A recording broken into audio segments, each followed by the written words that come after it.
하나님의 은혜가 아니면 참 아찔할 정도입니다. 단 한순간도 사탄에게 우리가 살아남을 일이 없죠. 근데 택자들은 하나님이 사탄에게 제한하셨어요. 우리에게 유익하도록 제한하셨지 불이익을 당하도록 제한하지는 않으셨습니다. 그러니까 우리가 넘어져도 두려워할 것이 없는 것은 다시 일어설 수 있기 때문이지요. 오늘 저는 공회에 서신 예수님, 그런 제목으로 말씀을 드리려고 합니다. 예수님은 죄가 없어요. 죄가 없는데도 불구하고 재판을 4번이나 받으셨습니다. 제가 무슨 재판이 4번이 필요한가? 우리 대한민국 재판도 3번이에요. 3심. 1심 선고, 2심 항소, 3소 상고. 요 3심이 있습니다. 그런데 예수님은 4심을 받으셨어요. 4심을 받고서야 사형이 집행됩니다. 우리가 오늘 본문 여러분 57절 보셨잖아요. 예수님이 이 공회에 잡히게 되지요. 그래서 대제사장의 질의응답을 받게 됩니다. 거기서 신성모독죄가 적용이 돼요. 허물을 아무리 가짜 증인을 세워서 고소해도 허물이 안 잡힙니다. 그래서 이 유대인들이 유일하게 죽일 수 있는 죄가 하나인데 그게 신성모독입니다. 신이 아닌데 신이라고 하면 그 사람은 죽여도 됩니다. 이건 종교적인 문제지 법적인 문제는 아닙니다. 자, 그래서 오늘 본문에 서기관과 장로들이 다 모여 있었습니다. 교회의 원로들은 다 모인 거예요. 종교의 원로들은. 그래서 예수님을 어떻게든 죽여야 되는데 허점을 찾지 못합니다. 그런데 이들이 고심하는 게 뭐냐면 신성모독죄가 세상 법적인 가이사라든가 빌라도라든가 이런 데서 헤로드 왕으로 인해서 사형을 언도받을 수는 없는 일이에요. 이게. 그런데 참 기묘하게 법으로 죄가 안 되는 것을 가지고 죽일 수 있게 됐다는 겁니다. 이게 이제 하나님의 은혜지요.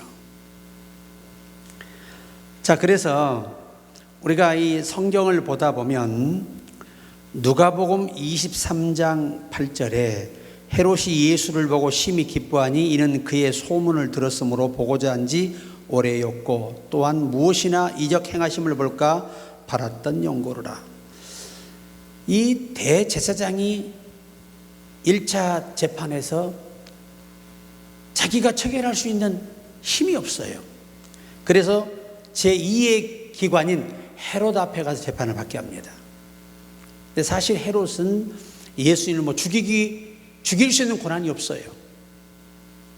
그는 하나의 이 가이사 황제의 칙령에 의해서 그 자기의 속국이 된 이스라엘을 이 대신 통치하라는 대리자일 뿐이지 집권자가 아니거든요.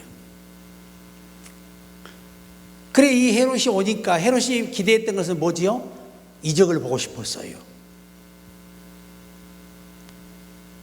결국 이 헤롯도 죄를 정하지 못합니다.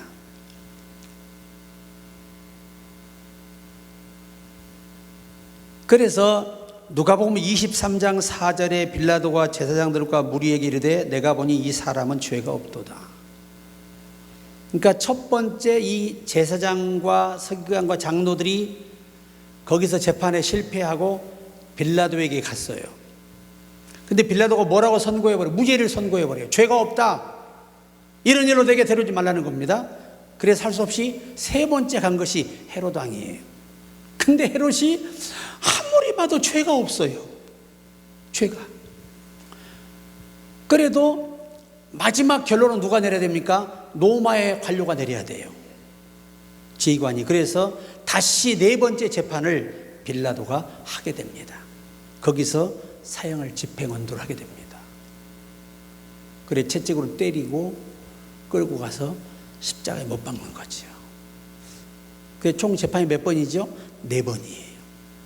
처음에 공회에서 장로들과 대제사장 서기관들 앞에서 재판을 받으시고, 두 번째 빌라도에 갔다가 무죄 선고를 받고 풀려나요.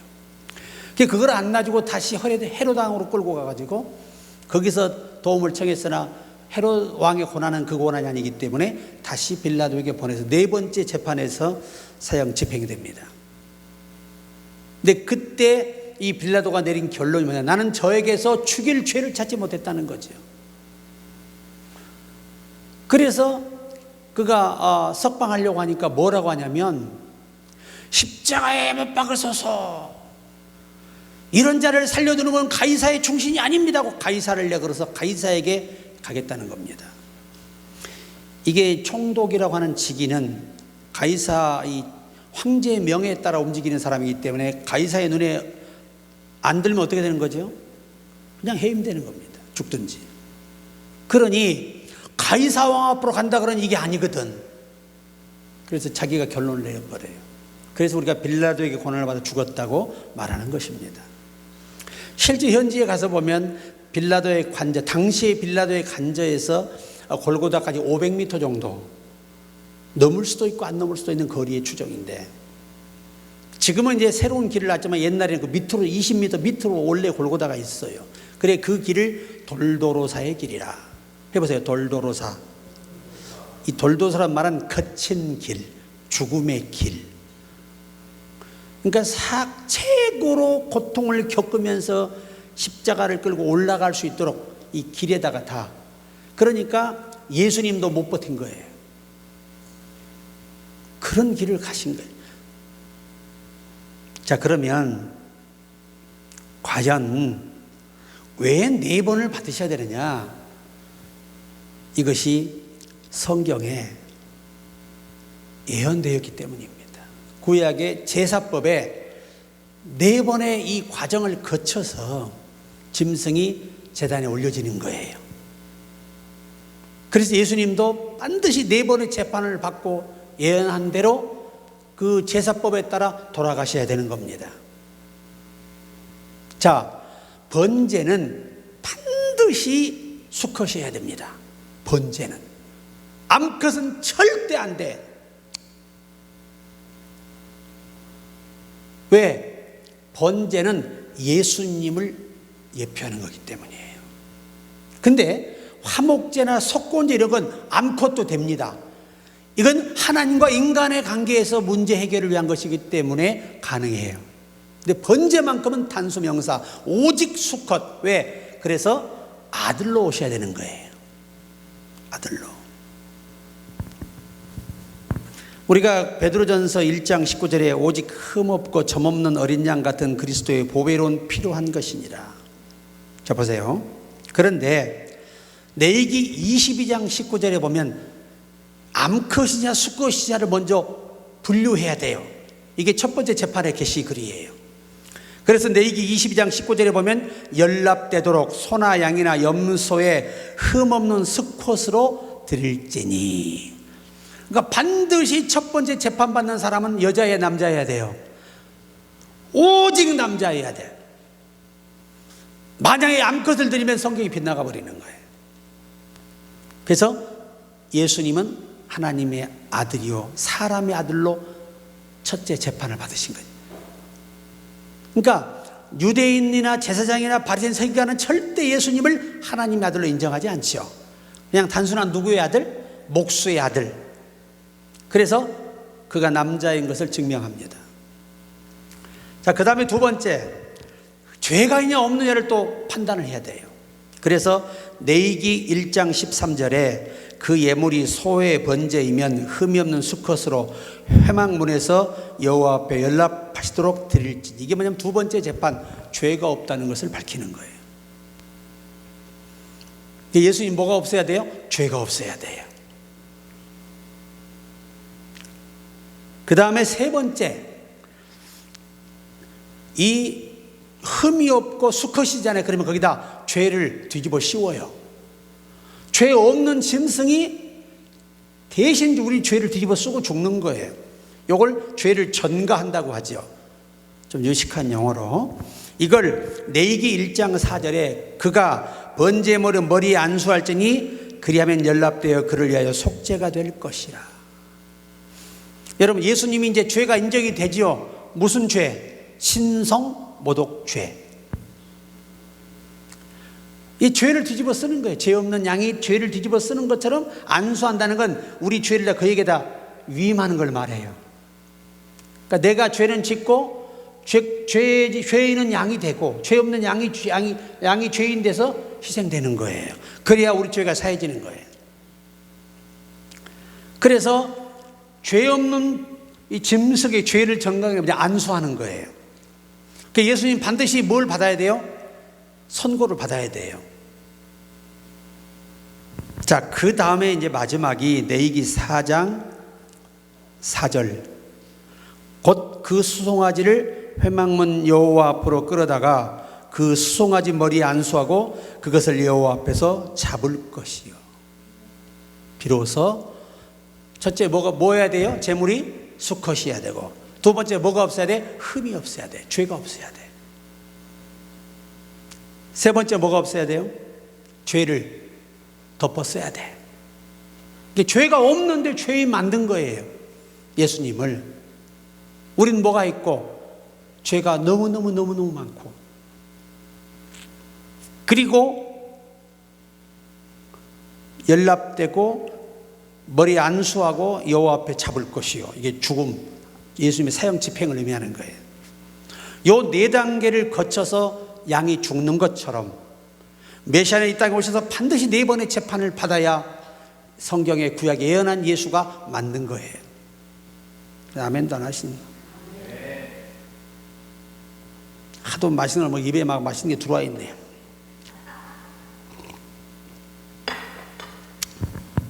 이 설교가 길지 않습니다. 오늘 강해 설교이기 때문에 그 부분만 핵심적으로 다뤘기 때문이에요.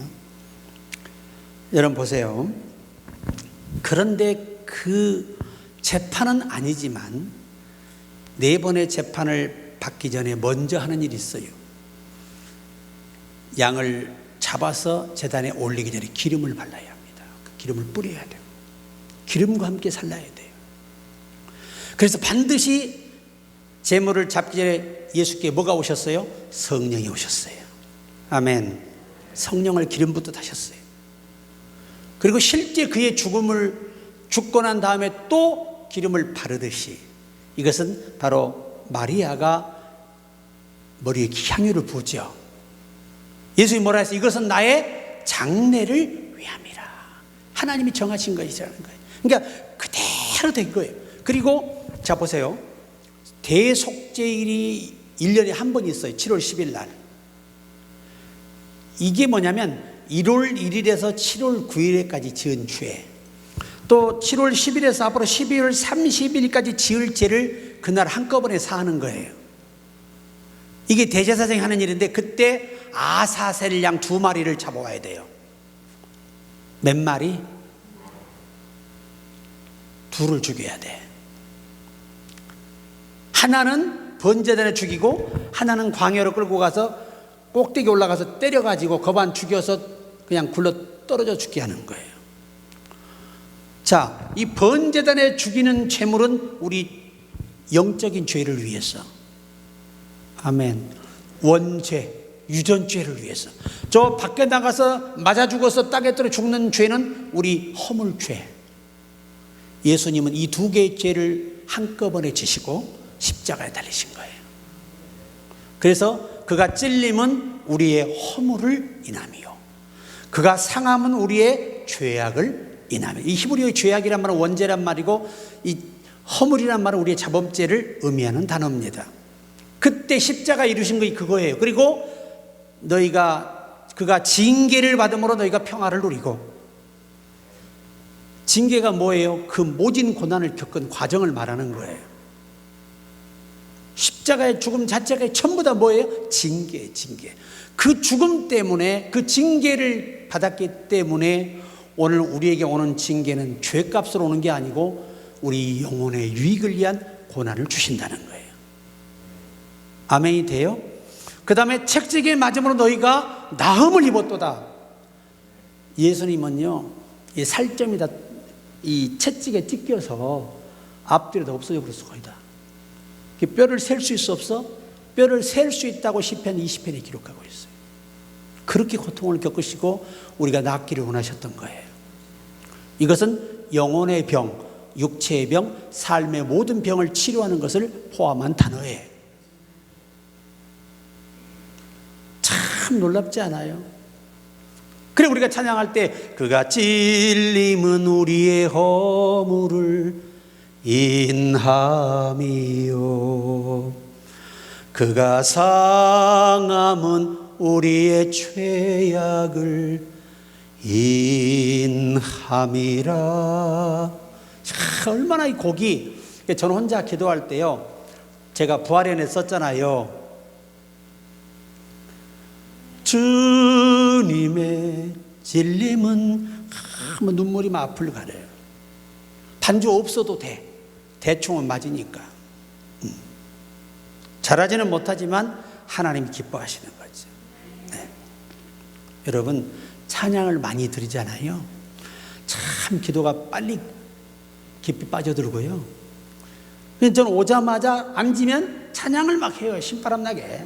하다가 또 이 영적 몰입을 위해서 피 흘림의 구속의 찬양을 딱 부르고 성령의 이끄심, 성령이여 이끄소서, 내 영혼을 이끄소서. 막 가슴이 뜨거워져요. 또 기도 한참 하고 또 이게 좀 움직이고, 무릎 꿇고서 막 아프니까 오래 있으면 계속 성전 빈자리 보서 예수 이름을 채워질지다 기도하면서, 앉으냐마다 나을지어다 이렇게 기도하면서 이렇게 막 다녀요. 얼마나 감사해. 그래서 결국은 예수께서는 구약의 그 예언한 그대로 돌아가셨어요. 그리고 이 평소에 우리가 이 아사셀 양들의 대속죄일 있잖아요. 그때도 평소와 똑같이 좋은 부위는 다 제단에 올리고, 창자하고 껍데기, 이것들은 성막 밖에다가 태워요. 그래서 실제 예수님 당시에는 이 골고다 언덕이 성 밖에 있었어요. 근데 정권이 바뀌고 점령한 나라의 왕에 따라서 이 성이 넓혀진 거예요. 실제적으로 예수님 당시 돌아가실 때는 성문 밖에서 돌아가셨어요. 그래서 영문 밖의 길이라는 그런 곡들이 나온 거예요. 실제 성문 밖에 있던 그대로 재현하시는 거예요. 그래야 메시아니까. 참 귀하지 않아요? 어떤 현대 신학자가, 무식한 인간이, 내가 이스라엘 가보니까 뻥이다. 지금 가봐라. 골고다의 주님 돌아가신 자리가 성 안에 있지 성 밖에 없다는 겁니다. 얼마나 무식하면 그런 얘기를 하겠냐고 와가지고. 내가 전화를 해가지고 자료를 다 애적을 보내줬어요. 정신 차리라고. 그렇게 사람이 무식해서 어떻게 신학자를 해먹냐. 그때 나중에 죄송합니다. 무식해서. 무식을 안다는 것도 은혜야. 얼마나 무식하면 그런 그 어리석은. 또 어떤 자유주의 신학자는 홍해를 갔다 왔는데 세상에 홍해가 발목밖에 안 차더라. 기적이 아니라 그냥 건너갔다는 거야. 여러분, 이스라엘 백성이 건넜는데 우리 성지순례관 그곳이 아니에요. 수심이 300m. 이 길이가 어마어마한 1km 넘는 거리를 건너간 거예요. 역사가 다, 위치가 다 역사적으로 흔적이 있잖아요. 그렇게 인간들이 악합니다. 그러니까 이게 지도자도 잘못 배우면 차라리 아니 있으면 못한 이런 거짓된 자가 되고 말아요. 어떤 그 교단의 그 신학자는, 교수라는 인간이 부활이 없대. 난 그런 인간은 목물로 어떻게 대동산에 매놔야 돼. 살아야 할 가치가 없는 인간들이에요. 자, 결론의 말씀은 시카고에 대화재가 나서 온 시가지가 불바다를 이루었을 때 일입니다. 각 신문의 기자들이 화재 현장에 도착해 보니 건물들이 모두 불타고 있었습니다. 시가지 한복판에 있던 무디 목사의 교회도 모두 불타버리는 것을 보게 됐습니다. 기자들이 무디 목사 곁으로 다가가 비꼬는 투로, 목사님, 항상 살아계신 하나님은 전지전능하셔서 무엇이든지 원하기만 하면 이루어 주신다고 설교하셨지요. 그런데 왜 하나님께서는 자신의 거룩한 성전이 교회가 불이 다 없어지는 것을 가만두셨을까요? 이렇게 비아냥거리며 기자가 그 수많은 기자 앞에 질문을 한 거예요. 그때 목사님은 너무나 경향 없이 나오다 보니까 그냥 빠자마마 입고 나오신 거야. 살아야 되니까.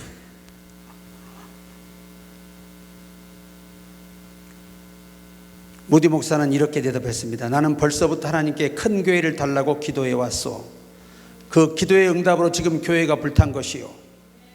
우리가 큰 교회를 헐고 다시 세워야 하는데 하나님께서는 불에 태워서 건물을 허는 비용을 들지 않게 하시는 기적을 베푸셔서, 그러니까 기자들이 막 꽐깔 웃고 난리가 난 거예요. 너무 충격에 목사마저 정신이 갔다, 이렇게 다 아주 난리가 난 거예요. 누가 봐도 그 얘기를 한다면 정신 나간 소리. 그러니까 여러분, 믿음으로 하는 이야기는 세상 사람이 볼 때 뻥이야. 이게 말도 안 되는 소리 하는 거지. 근데 뻥 같은 말도 안 되는 소리가 믿으면 된다는 거예요. 이게 우리 하나님의 살아계신 역사를 믿는 우리잖아요.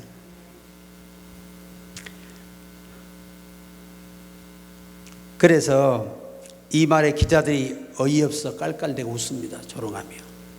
왜냐하면 무디 목사는 밤중에 화재를 당해 잠옷바람으로 겨우 빠자마마 입고 뛰어나기 때문이에요. 그리고 한 푼도 없어요. 한 푼도 없어요. 그래서 기자들은 다시 그런 그 큰 교회를 세울 돈은 가지고 있습니까? 물었습니다. 그러자 무디 목사는 옆구리에 끼고 있던 낡은 성경책을 내놓으면서 대답했습니다. 그러니까 그 화재 중에서 다 놓고 나왔는데 성경만 들고 나온 거예요. 참 이슈적인 얘기 싫어합니다.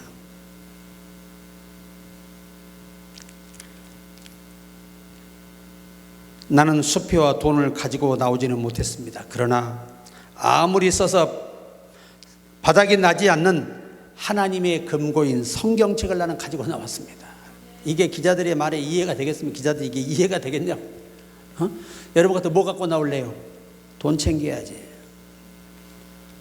금품 챙겨야지. 비싼 것들.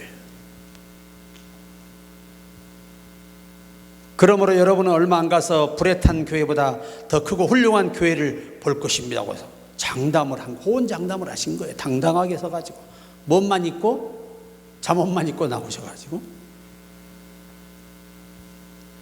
그런데 보세요. 이후 영국으로 건너가 전 영국을 뒤흔드는 부흥을 일으켰어요. 하나님이 그가 영국에 갔는데요. 부흥사 초청을 갔는데 가는 곳마다 기적이 일어나는 거예요. 엄청난 기적이 일어났어요. 막 죽은 자가 살아나고 병든 자가 고침받고 귀신들이 나가고 난리가 난 거예요. 그래서 영국에서 수많은 교회가 건축원금을 모아서 계속 보냅니다. 이렇게 해서 무디 목사는 영국 국민이 바친 헌금으로 화재가 난 자리에 옛날 교회보다 훨씬 크고 아름다운 교회를 실제 설립을 했어요. 나중에 이야기입니다만은 그 성전 헌금 비용이 당시에는 성전 짓는 거에 3분의 1 이상이 들어간대요. 근데 불에다 녹아버려가지고 10분의 1로 정리했다는 거예요. 그러니까 얼마나 저렴하게 싸게 지었냐 그 말이에요. 참 불이 난 것은 안타까운 일이지만 그 모든 것을 잃었을 때 그곳에 있었던 수많은 사람은 낙심하고 원망하고 좌절하고 울고 불고 아수라장이 될 때 이분은 거기서 감사기도 하고 있었다는 거예요.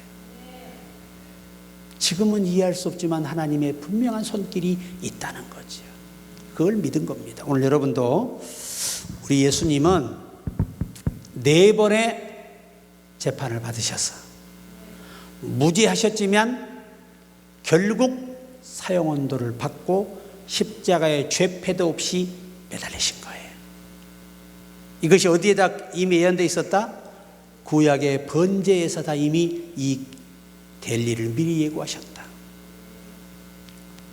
그러니까 4,000년 전에 이 3,000년 전의 이야기가 이게 3,000년 후에 이루어진 거예요. 예수님 시대니까. 사람의 머리로는요 3,000년 전을 어떻게 보고 합니까? 신이니까 이게 가능한 거예요. 우리 인간은 뭣도 못 봐요? 한 치 앞도 못 봐. 내일 일도 몰라요.